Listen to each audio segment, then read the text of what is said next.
Welcome back to the shop and to the channel. Regular viewers of the channel might remember me showing this 12-inch Camelback straight edge that I picked up from Cabin Fever earlier in the year from Martin Model Patterns. I want to use this smaller 12-inch straight edge when I start scraping in the compound rest of the 13-inch South Bend lathe that I'm rebuilding.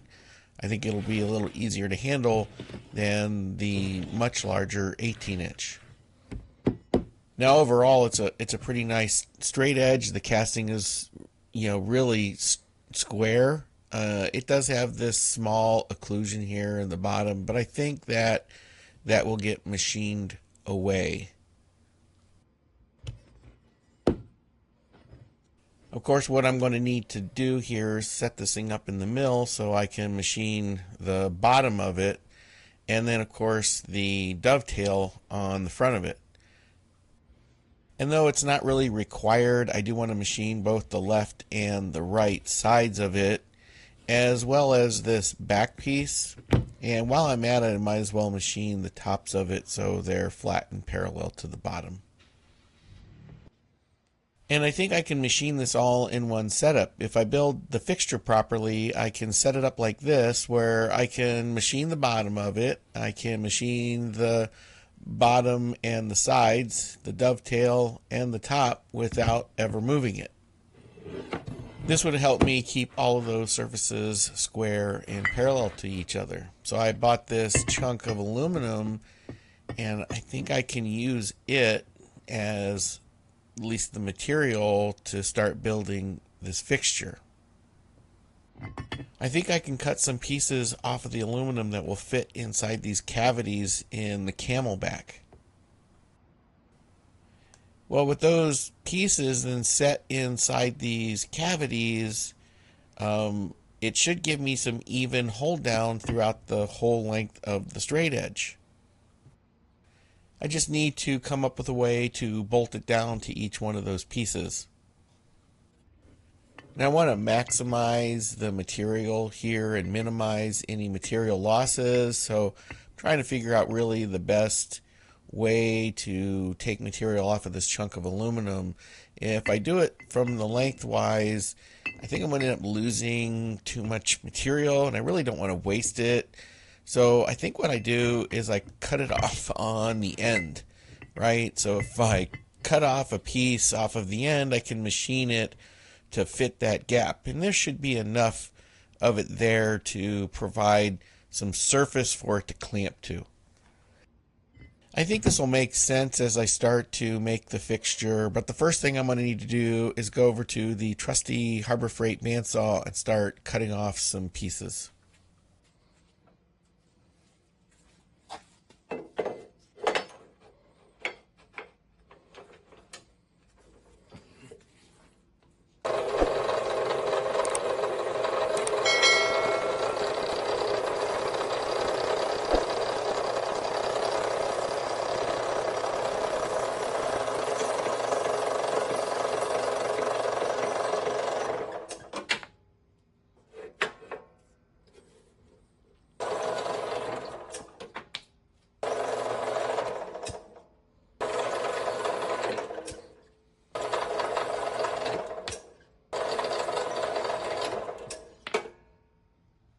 Well, with all 6 of the blocks now cut, I did cut them oversized intentionally. So I'm going to take them over to the Bridgeport and machine them down in width so they'll fit inside of each of these cavities.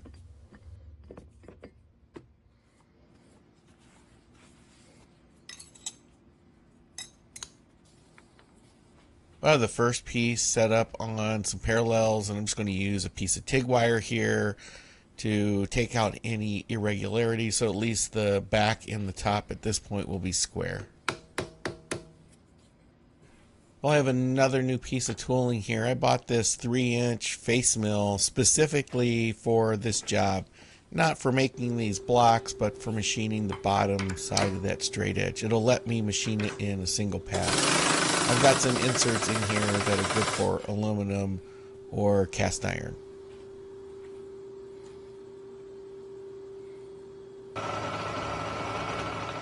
I actually have quite a bit of material to remove off of these blocks, so I'm going to touch off here and then raise the knee by 50 thousandths just to clean up this side and to start some of the material removal.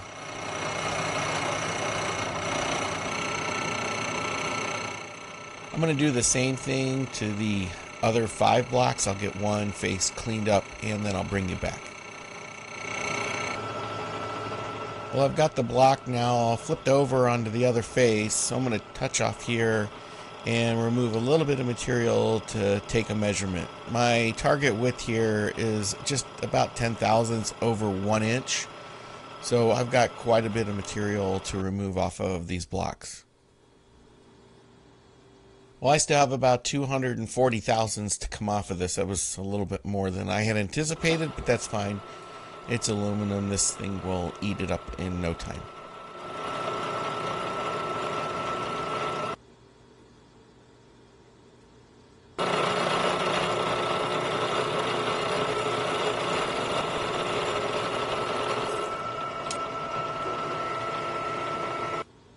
Well, I should be at my target dimension here. Take the calipers, yeah, 1 inch, 9 thousandths, that'll work.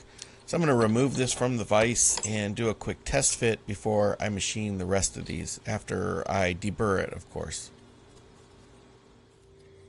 Well, let's take this block and see how it fits in these cavities, and it looks like it fits really good. I don't want it really tight, but I also don't want it very loose, and I think this dimension will work in each one of these. So now I can machine the rest of them to size. Well, I am machining aluminum with a 2 horsepower machine, so I'm going to do these other 5 blocks in one pass.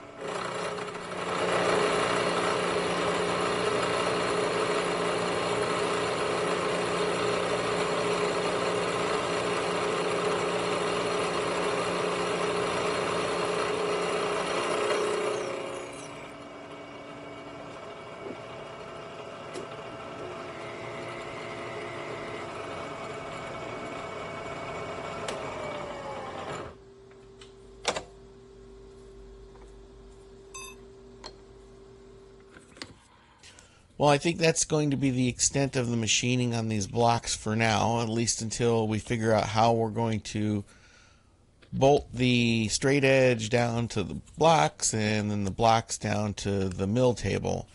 I'm not going to machine the tops or the bottoms because I don't think it's going to matter, especially considering this is going to be sitting on a raw casting. So now I got to figure out the next piece of this fixture. Well, and here's that next piece of this fixture. I have this piece of flat bar that I got from somewhere, and it's pretty rusty, but I think I can clean it up. And I'm going to use it as the base of this fixture. I can mount each of these aluminum blocks to the fixture and then mount the straight edge to the aluminum blocks.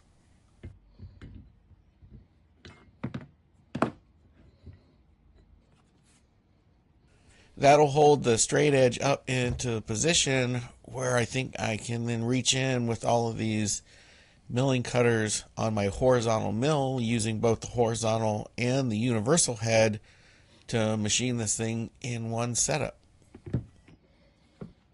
Well, the next logical step is going to be cleaning up this flat bar so it's not so ugly and it's at least a little bit flat. Well, the best way I have to hold this flat bar in the Bridgeport is really with the vise and some machinist jacks to hold up each edge. I don't really have any other way to hold this to where I can machine the face of it. And I do have the shop vac running here because I would really rather not have all this rust dust blown into the air. So I'm just going to hold it here next to the face mill while it's machining off that layer until I get down to some bare metal.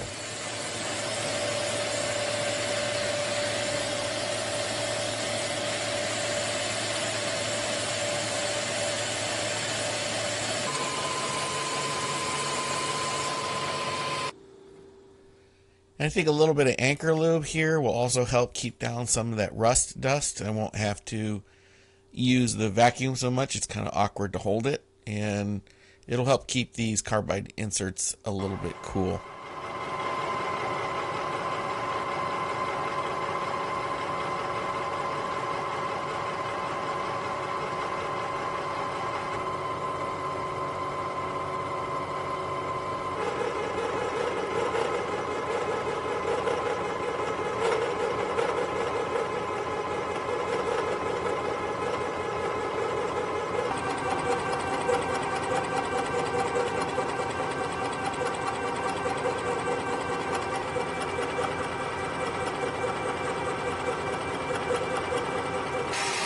Well, I got side 1 finished machined, and now I've got it flipped over for side 2. And when I did, I realized I had left the inserts in this face mill for the cast iron and aluminum, and I was wondering why I really wasn't getting the greatest surface finish. So I've since swapped them out with some inserts made for steel, and this is cutting much, much nicer.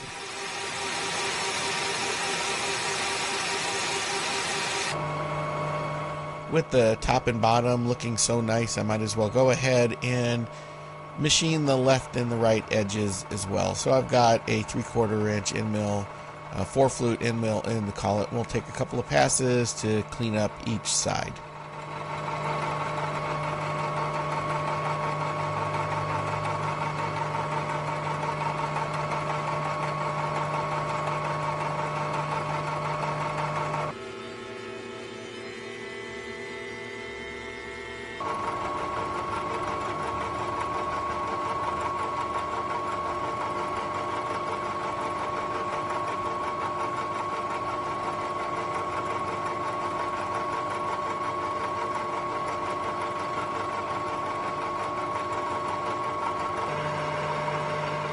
I went ahead and flipped the plate up on its edge so I can take that end mill and run it down lengthwise on the front and the back just to clean those up too.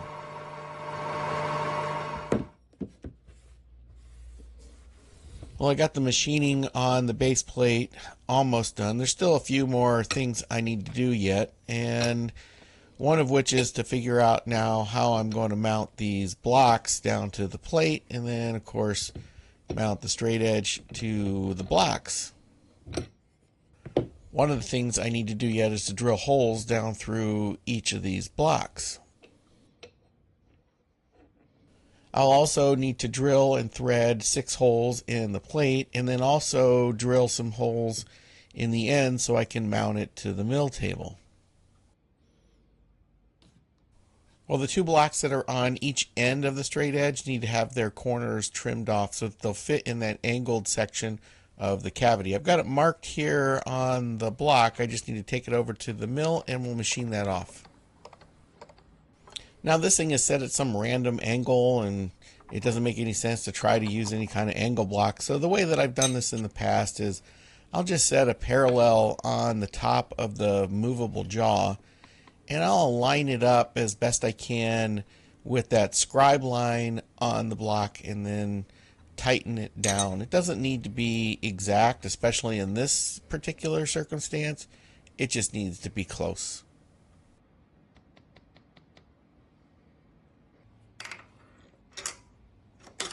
And we'll mount up a 2-flute end mill in the spindle, and we can start machining off this corner.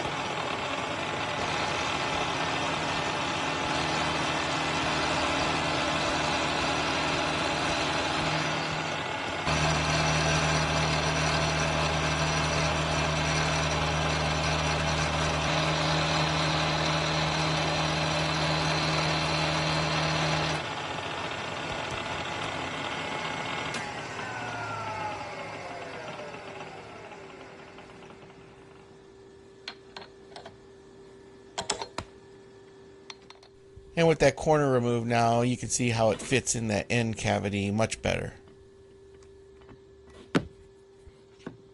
With a little blue Sharpie on the opposite end block, I'll scribe it here with my carbide scribe, and this will make it so that both end blocks are the same.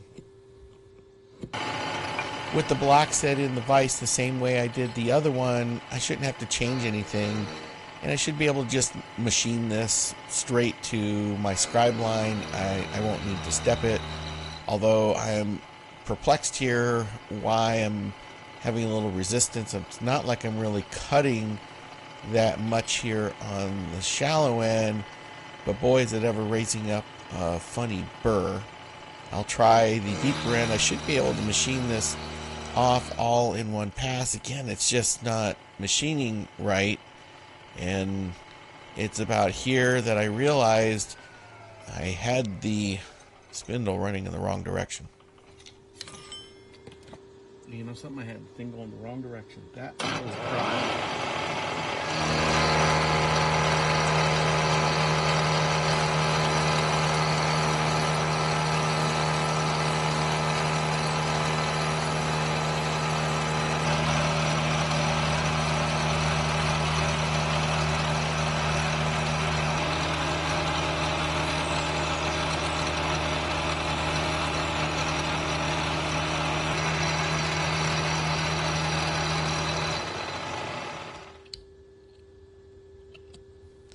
Well, I got the end blocks now all machined to size. I'll deburr them here real quick just to take off those sharp edges, and we'll see how it fits in that cavity. It fits really nice. I'm going to flip this up on end and now figure out just where I'm going to drill some holes that I'll use for my hold downs. Well, not that it really matters here, but I'm going to go ahead and add some numbers to each of these blocks, 1 through 6.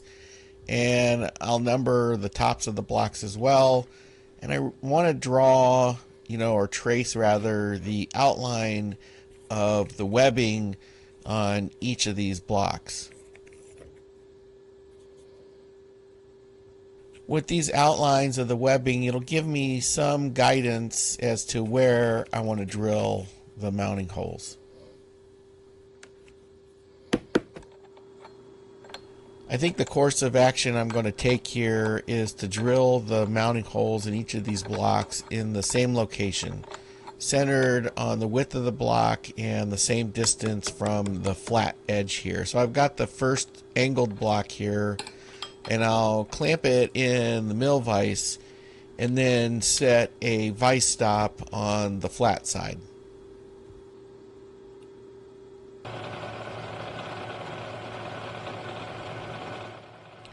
I'll use my edge finder here to find the center of the block.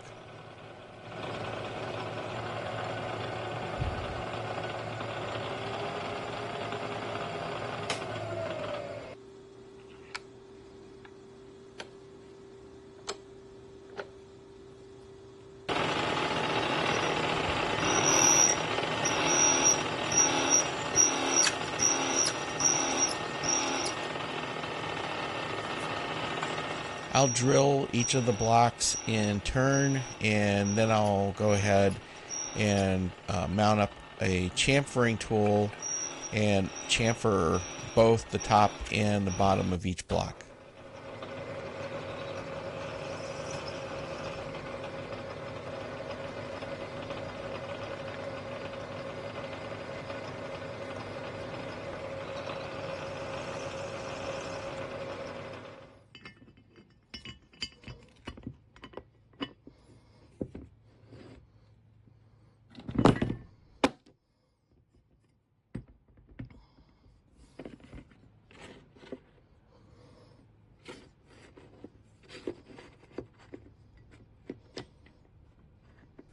Well, so far so good. These blocks turned out nice, better than I expected, and I'm finished with all of the machining on them at this point. I don't think there's anything else I'm going to need to be doing for them.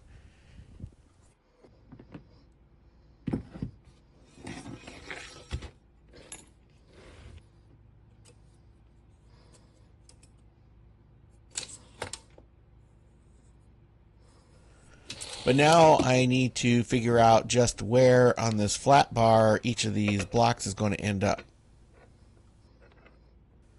I'll set these here on the flat bar roughly in the location they're going to be, and then I'll set the straight edge on top of it and get them lined up and try to get them kind of in the center of the flat bar and at least kind of straight with the edge of the flat bar. It doesn't need to be perfect. With the straight edge being a raw casting, there's no guarantee that these pieces of aluminum and their corresponding holes are really going to line up in the same spot like in a straight line. So I'm going to set each one of these with the transfer punch. Now there's going to be some wiggle room for these to move around a little bit. So again, these are not super critical that they're in exactly the right spot, but this will get them at least within probably a 1/16 of an inch.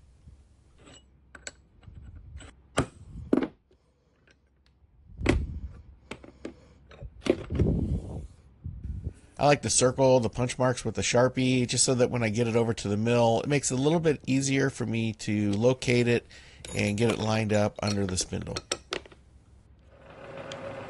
I have one of these wobblers, I'm not sure what the real name is, mounted up in the chuck.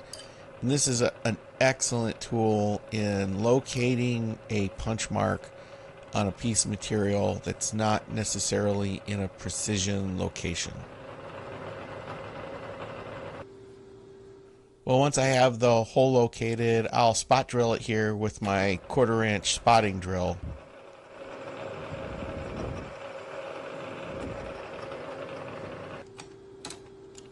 And then drill the through hole with the correct tap drill size.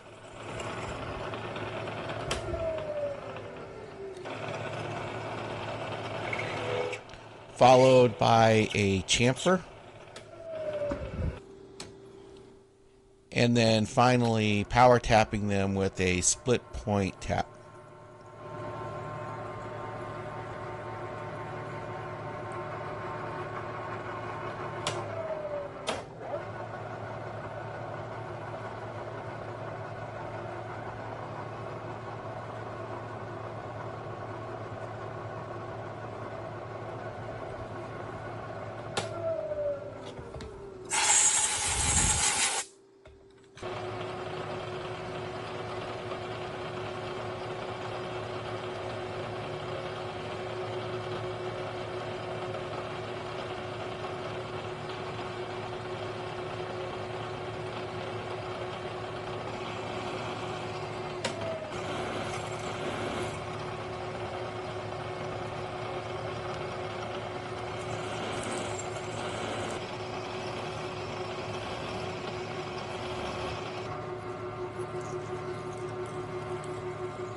Well, off camera, I made a bunch of these big square washers out of some 1/4 inch flat bar. And I think now it should be pretty clear exactly how this fixture is going to work with each of the blocks in its location, that big square washer on top, and then a socket head cap screw to tighten it down. It should hold this straight edge in a fairly consistent and secure position.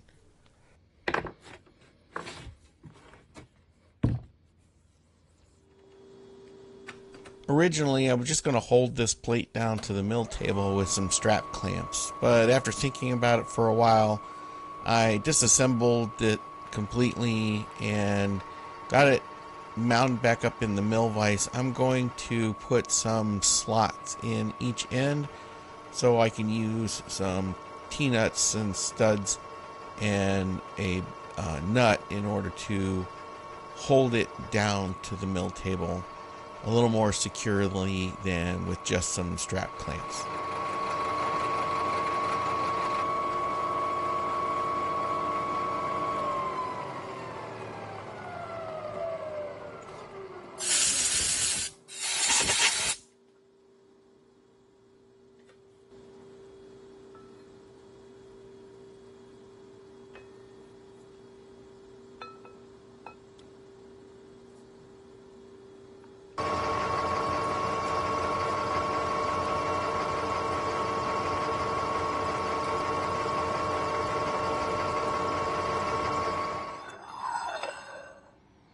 Well, I think that's it for the fixture. I think we're done with all of the machining for it. Now I can mount it down to the mill table with these slots and T-nuts.